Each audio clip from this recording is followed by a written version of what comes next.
Please subscribe to this channel and also turn on your notification bell in order to get our latest updates. Baba Amadou Danpulu of Cameroon and Aliko Dangote of Nigeria are both wealthy African businessmen. The similarities end there.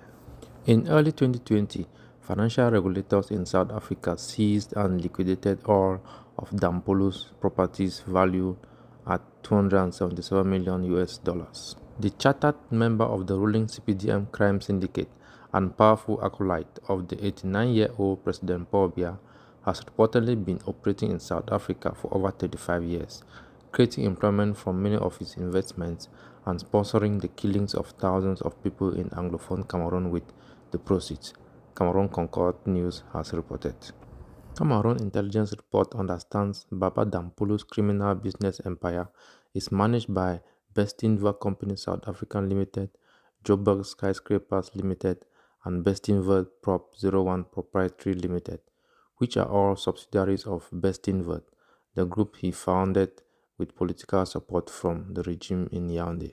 Things are falling apart from the Francophone Cameroon criminal, and like he evicted the Agem people from their ancestral land in Menchum division in the northwest region with the support of President Biya in order to settle his cows, so too is he being evicted from the properties that he built in South Africa with fraudulent loans and blood money from Cameroon.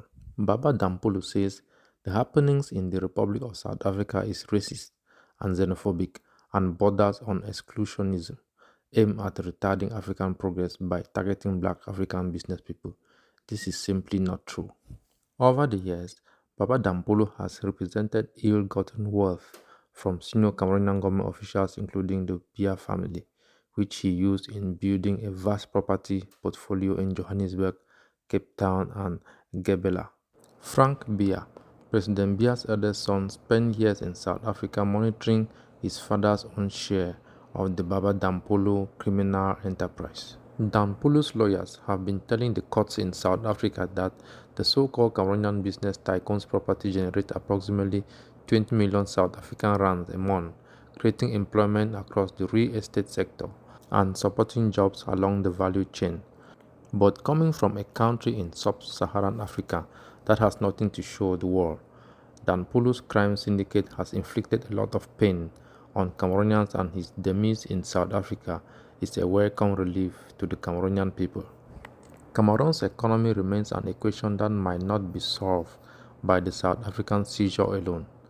Cameroon is in the abyss of a financial crisis, and corrupt businessmen like Danpulu are helping slowly but surely to make the country spiral into chaos. Danpulu and Biya family are investing in faraway South Africa, while Cameroon's economy is on life support. Years of mismanagement and incompetence have eroded the country's financial base. Not being able to influence the judicial system in South Africa, the conman in early September had the accounts of subsidiaries of South African groups seized in Yaoundé in order to obtain payments of more than $371 million. Like what all CPDM criminals do, on September 5th, Baba Amadou Dampulu obtained from Quinte Japite Ndumbe, the president of the Court of First Instance in Bonanjo in Douala, an order to seize the accounts of the operator MTN Cameroon and chocolate maker Chococam, a subsidiary of South African food group Tiger Brands, at local banks. Dampulu is demanding payment of 243 billion CFA francs, more than the $371 million of his properties seized in South Africa. By some strange happenstance, the liquidation of Dampulu's company in South Africa and the intervention by President Paul Biya is making matters more intractable.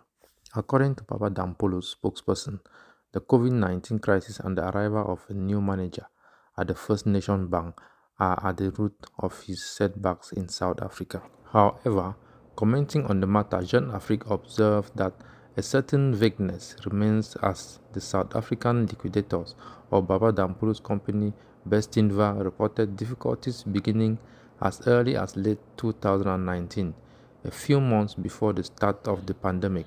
It was indeed exactly when he reportedly made millions of US dollars available to the Cameroon military to continue the war in Anglophone Cameroon. Jean Afrique also noted that The confinements imposed by Pretoria in 2020 did not help.